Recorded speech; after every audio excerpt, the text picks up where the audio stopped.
Okay, we are here with expert Clara Mcgrew from the famous Michigan Mcgrew family, and she's going to show us her game with FIDE Master Seth Homa.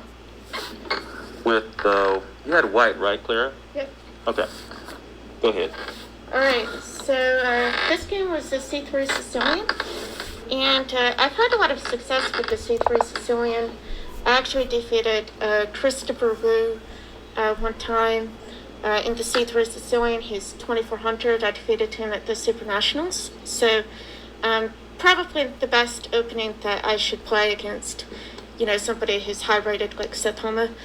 That being said, though, he did kind of confuse me at the opening of it. I wasn't completely sure what to do. So e4, c5, c3, knight to f6. I already had this against Justin Liang, so we withdrew that game. So e5, knight to d5, d4, c takes d4, knight to f3, knight to c6, c takes d4, d6, and bishop c4. And here there are a lot of crazy lines involving knight to b6, bishop b3, d takes e5, d5, kind of a gambit line there. But Seth decided to take the pawn on e5 just to avoid some of that stuff. And I have a couple of different options here. In the game, though, I went for bishop takes d5. And this is a possibility here, although I did kind of regret kind of giving up the bishop pair. So I'm not completely sure about the way in which I played after bishop takes d5, but I do know that it is a move here. So queen takes d5, knight to c3, queen to d6, and now d5. And he was playing his moves fairly quickly, so I think we both kind of knew the theory here. Knight d4, knight takes d4, e takes d4, queen takes d4. But at this point, when he played the move pawn to e5, even though I was aware of the move pawn to e5 as a possibility, I hadn't really studied it very much. So this was when I kind of started thinking very seriously. One issue is that if I back my queen up, I think his main plan is to go with f5 at a certain point, and I didn't really like that. In the game, I kept looking at possibilities of pawn to f5. So I tried the move queen c4. I'm not really sure about the move queen c4. I'll have to double check later on whether or not the move queen to c4 is the best move. But my idea is to try to play knight to d5 at a certain point, maybe threaten some stuff with knight to c7 check. So he played the move bishop to d7 with the intention of stopping that, because now if I play knight to b5 check, he'll have queen to b4 check, and then if I take, he'll recapture with bishop, and then my knight on b5 will be defended, and it might have to back up to c3. So here's where I played possibly a terrible move, but if it is terrible, he didn't end up punishing it. I played the move pawn to f4. My idea being that I really wanted to try to complicate the position as much as possible, because I was really concerned about pawn to f5 and stuff like that. And he played bishop to e7, and then queen to e4. And here, I spent a lot of time, I think I was calculating stuff with queen to b6, with the idea that if I take the pawn on e5, then he'll have bishop c5, and I wasn't really sure what to make of that kind of position, because my king is still on e1, and it hasn't castled. So I was definitely expecting him to go for something like that. But for some reason, he thought for a long time and surprised me with the move bishop to h4 check. And I just played g3, and then I think this kind of, I'm just not sure about bishop to h4 check. I think queen to b6, maybe something like that might have been better. But when he did play bishop h4, check g3, bishop f6, I felt like I might be getting back into the game a bit. So f takes e5, queen takes e5, and now I played the move bishop to f4. And I had a lot of ideas, like if he takes me on e4, I would capture with my knight. Bishop takes b2, b1. I think there's a bishop to f5, but then I take on b2. I wasn't completely sure, but I think that might have been one of his best options. But he backed his queen up to e7, and after I played queen to e7, I took on e7 with check. King takes e7, and now knight to e4. Check. Again, there's a lot of crazy complications with bishop takes b2, rook b1, bishop to f5, rook takes b2. I think especially now that his king's on e7, I'm able to get something in, maybe with the rook takes b7 check. And at the very least, I thought during the game that I should probably have an even position at that point, if not more. But he played the move bishop to f5, and then I played knight to d6.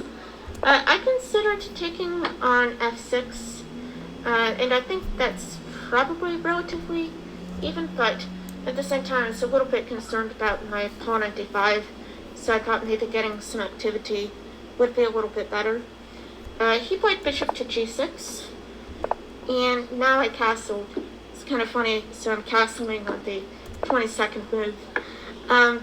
Now he played the move bishop to pawn to b6, so he's trying to get his pawn on b7 out of the way of my knight on d6. So I played rook a to c1, and it's interesting because on the move, a couple moves later, I played the move pawn to b4. I wonder if maybe he had the option of playing bishop d4 check followed by bishop to c5 at some point. I'm not really completely sure, but he played the move rook h to d8, and then rook f to e1 check, king to f8, and now I played b4 because I wanted to stop any ideas of bringing the bishop around to c5 to try to annoy my knight on d6, and because my pawn on d5 is weak, I didn't really want to allow that. So he played the move bishop to e7 with the idea of trying to trade off, and I actually kind of expected that in the game. Like, I think rook c6, I was thinking maybe he was just going to take me on d6, and then after rook takes d6, I think it's probably even by that point. I do have a passed pawn, but he might be able to hold the draw. But I think he thought, so he played move rook to d7, and I think he thought that he was going to bring his other rook over to d8 and try to get rid of my knight on d6. Actually, I don't know. So I played the move pawn to a3. So rook a to d8. I'm not sure if rook a to d8. Well, my idea with pawn to a3 was to try to prevent bishop takes b4 if rook a to d8. Rook a to d8. So that might still be a possibility, but the way he played it was with, I think, bishop d3, which was a very bad move by this point, I believe, because then I found the move knight to c8, and by that point it's just over. I wonder if he just kind of missed this move because it's a little bit hard to kind of spot somebody putting a piece on the back rank. So he thought for a long time here after knight c8, and eventually played the move pawn to g5, but then I took on e7 with rook.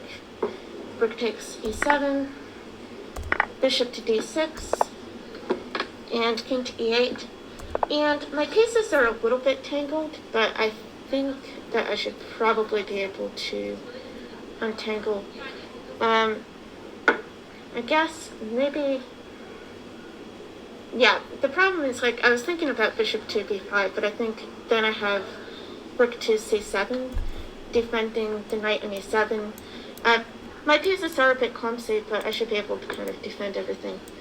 So, king to d7 was played in the game, but now I did just play pawn to a4, trying to stop bishop to b5.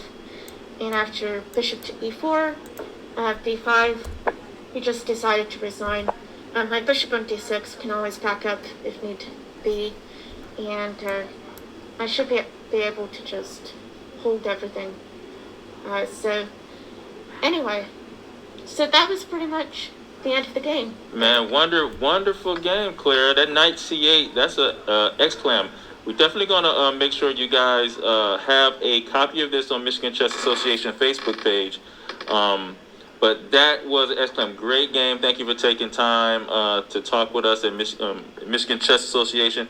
Everybody out there, make sure that you subscribe to our YouTube channel, because a lot of this information will be on that YouTube channel.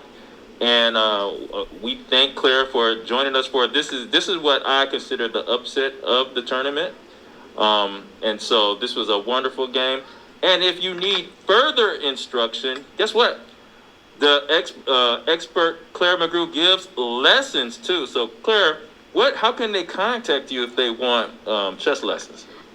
So they can email me via Clara Mcgrew, CLA Mcgrew 98 at gmail.com. Okay, say that one more time. So I guess we'll just spell it for you. Okay. It's CLA, part of my first name, MCGREW 98 at gmail.com. That's right, and she could teach you how to play knight c8 for the win.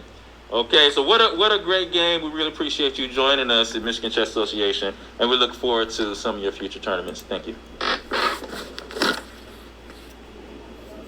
Upset of the tournament.